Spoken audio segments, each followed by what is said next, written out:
आचार्य चाणक्य का जवाब सीधा था। तक्षशिला में सुकन्या नहीं पढ़ सकती। ये जवाब सुनकर सुकन्या की आंखों के सामने अपने माँ बाप का चेहरा कौंध गया। उसकी आंखें भर आई। उसे लगा जैसे वो फिर से सब हार गई हो, जैसे उसके माता पिता को फिर से उसी आग में जला दिया गया हो।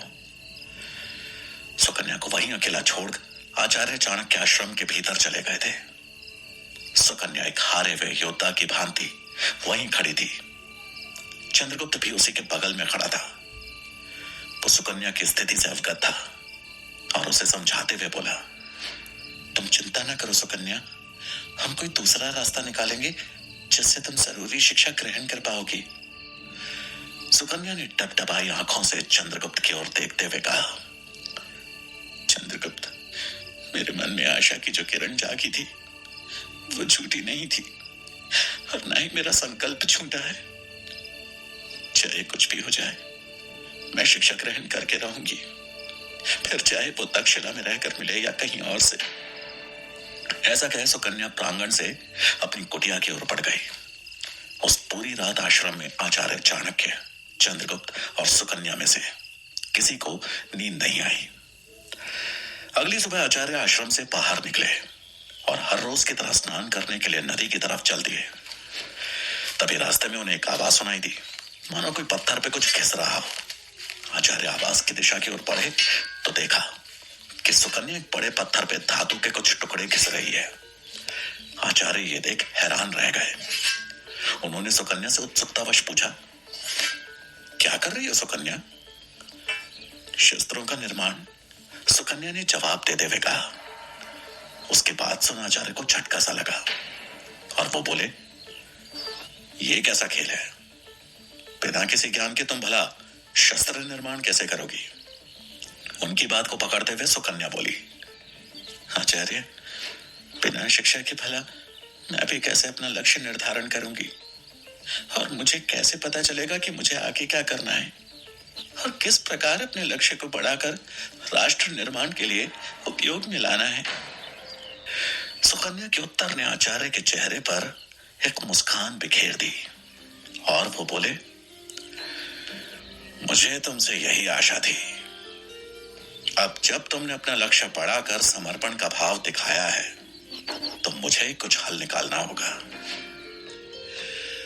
तक्षशिला का प्रवेश तो मेरे हाथ में नहीं है, लेकिन तुम्हारी शिक्षा का अवश्य है।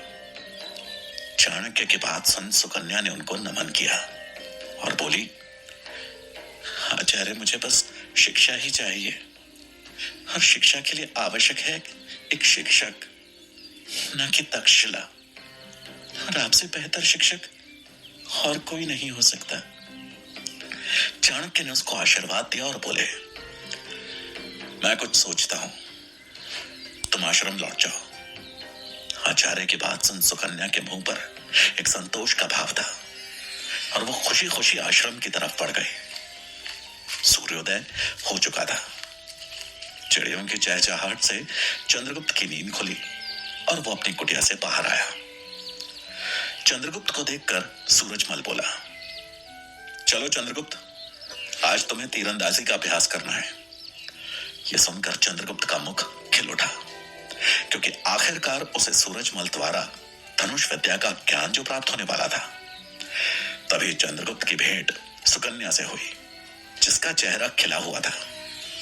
उसकी हंसी देख जब चंद्रगुप्त ने कारण पूछा तो सुकन्या ने एक ही सांस में आचार्य से हुई बात कह डाली।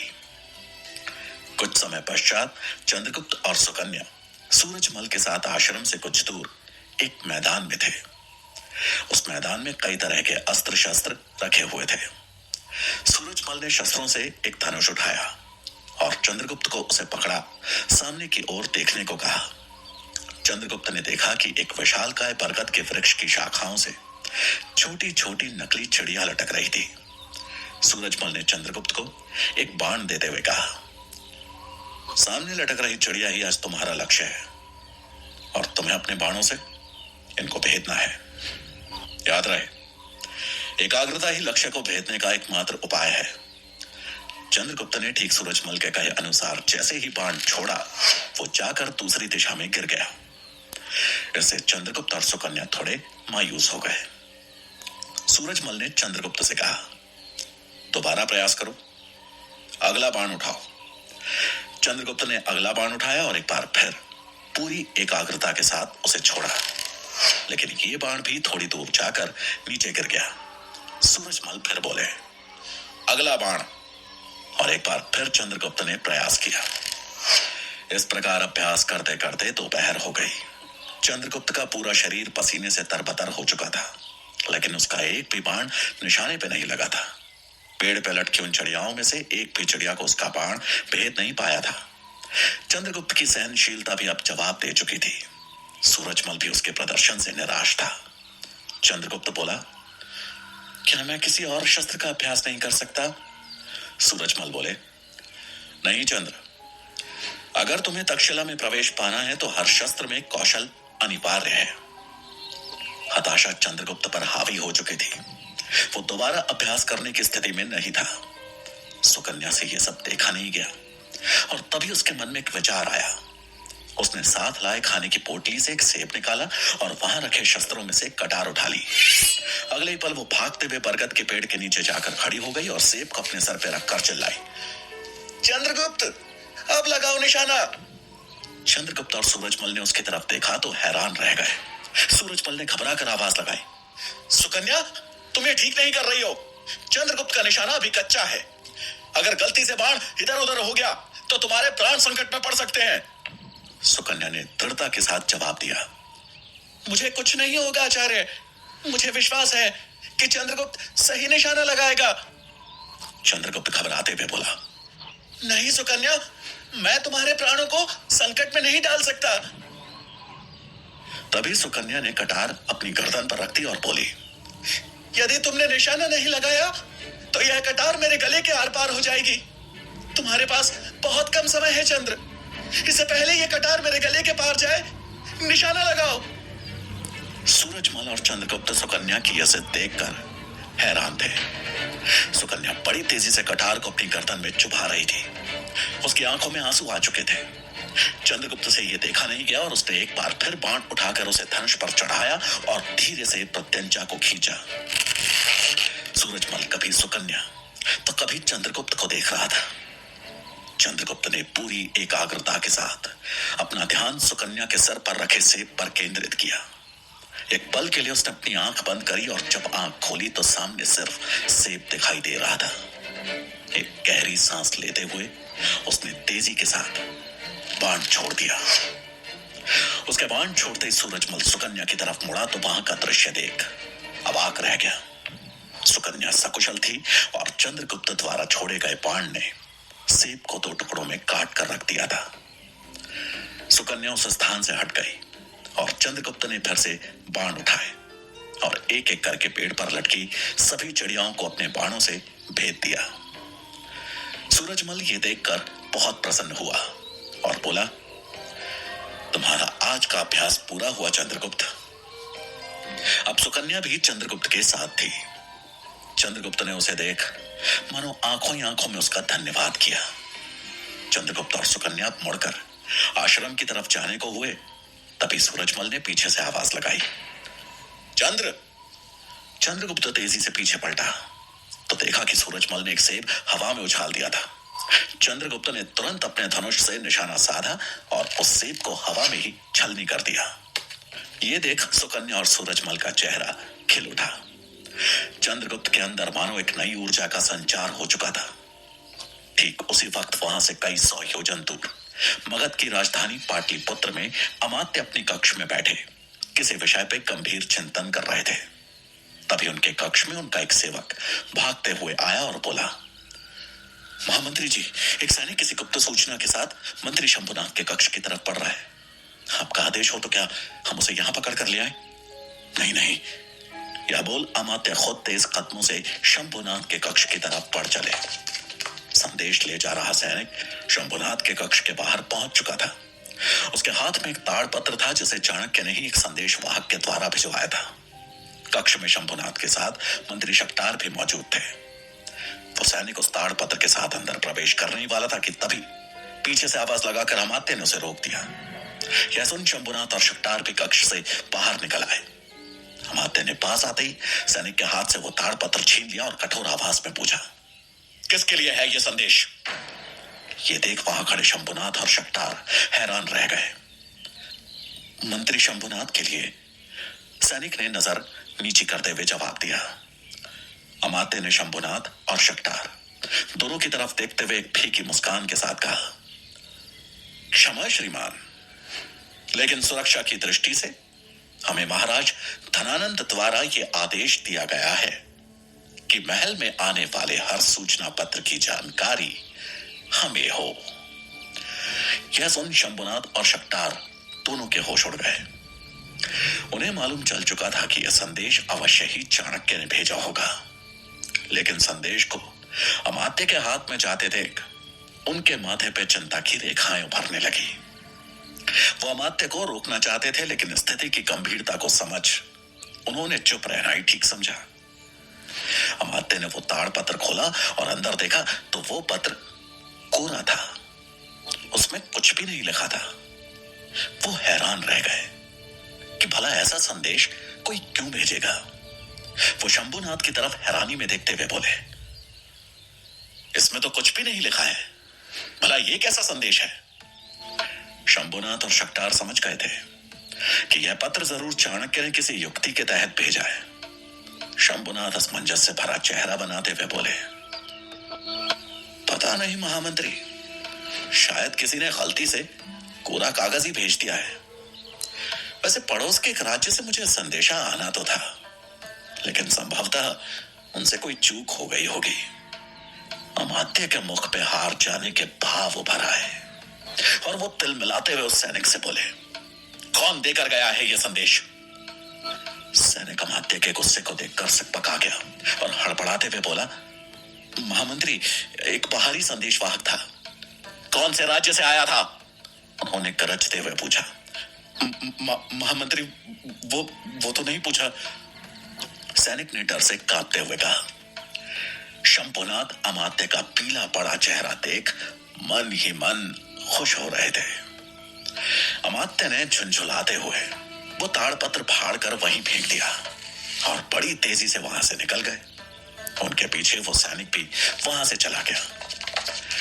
शंभुनाथ ने तुरंत ही वो पत्र उठाया और एक कुटिल मुस्कान के साथ शक्तार की तरफ देखा। शक्तार के मुख पे भी कुटिल मुस्कान उभर आई। वो उस फटे हुए पत्र को लेकर कक्ष में आ गए। उन्होंने तुरंत उस कोरे पत्र को किसी तरह जोड़ा, जैसे कि उन्हें पता था कि इसमें लिखे संदेश को कैसे पढ़ना है। उस पत्र को जोड़ शंभुनाथ उसे एक जलते हुए दिए के पास ले गए और जैसे ही उस दिए के सामने उस ताड़पत्र को रखा, पीछे से पड़ती रोशनी में उसमें लिखा हर एक शब्द कुंदन की तरह दमकने लगा। शंभुनाथ और शक्तार दोनों के चेहरे खुशी से खिल गए। शक्तार ने गंभीर होते हुए दबी आवाज में कहा, आचार्य चाणक्य की सूझबूझ की दाद देनी होगी। अगर यह संदेश इस तरह न भेजते तो आज तो हमारा सारा भेद ही खुल जाता। यह सुन शंभुनाथ ने भी हामी भरी, क्योंकि उन्हें भी पता था कि अमात्य बस ऐसे ही एक मौके की प्रतीक्षा कर रहे हैं और आज चाणक्य की चालाकी ने उन्हें बाल बाल बचा लिया था। शंभुनाथ ने संदेश पढ़ना शुरू किया तो उसमें लिखा था, मुझ पे 2 बार जानलेवा हमला हो चुका है। इसका मतलब है कोई हमारे उद्देश्य से परिचित है। आप लोग थोड़ा और सावधान हो जाइए और हर कदम फूंक फूंक के रखिए। संदेश पढ़ शंभुनाथ और शक्तार दोनों चिंतित हो उठे।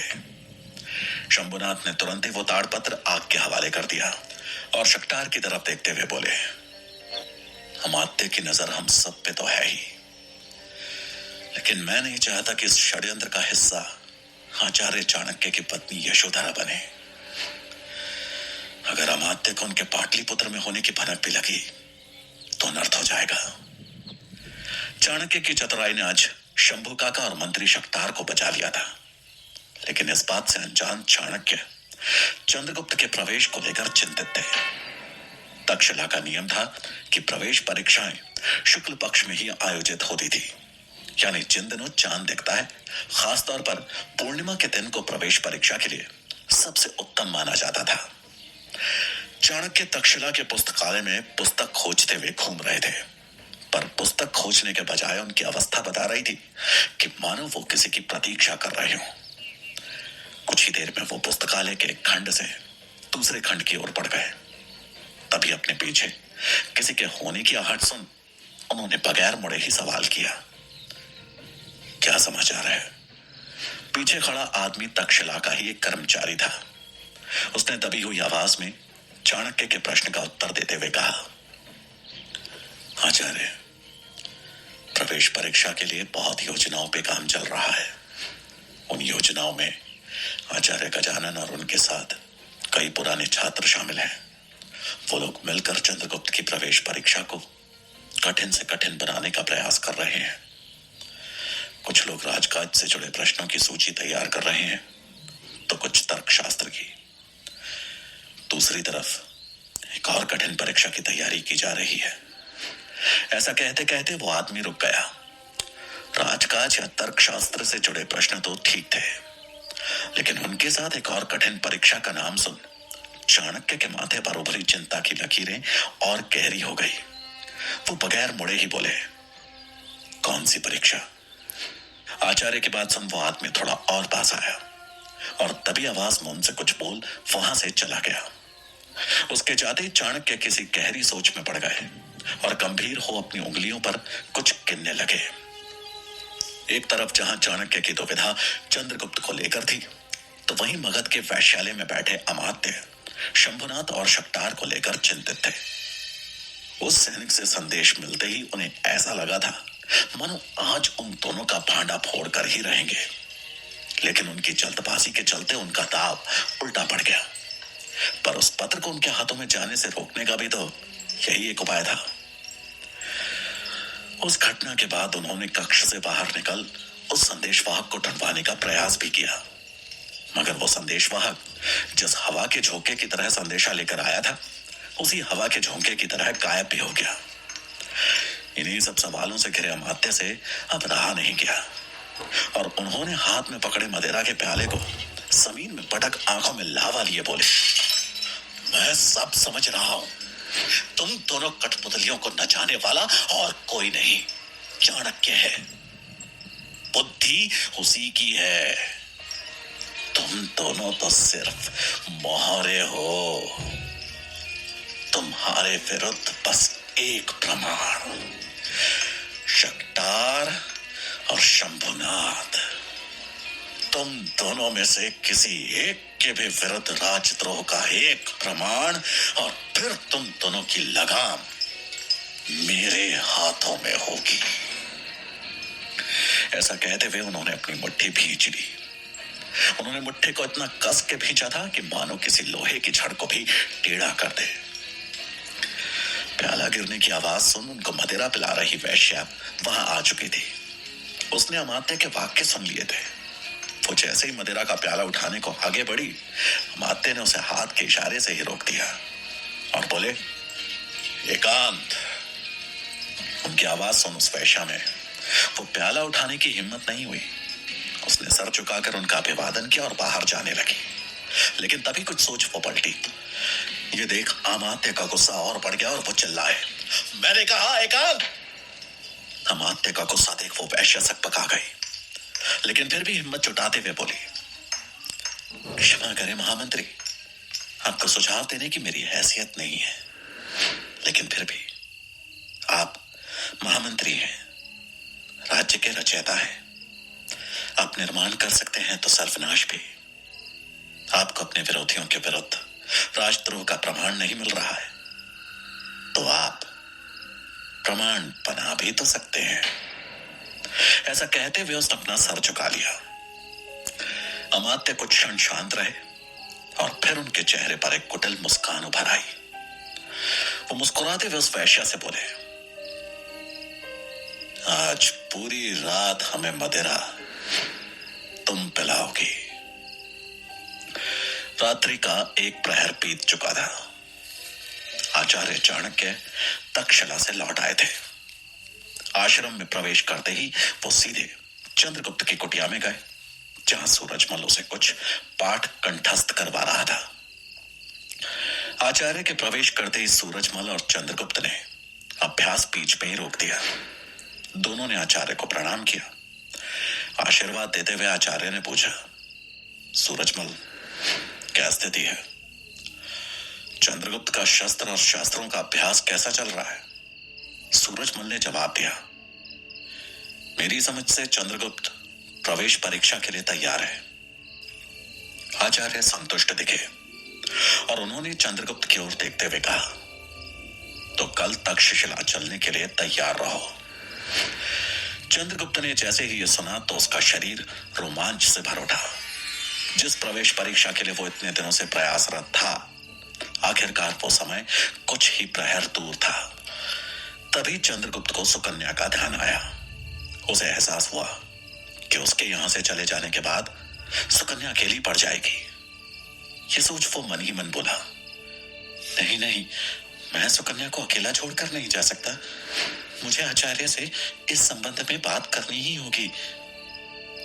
आचार्य चाणक्य उसकी कुटिया से बाहर निकलने ही वाले थे कि उन्हें रोकते हुए चंद्रगुप्त बोला, किंतु आचार्य, सुकन्या का क्या होगा?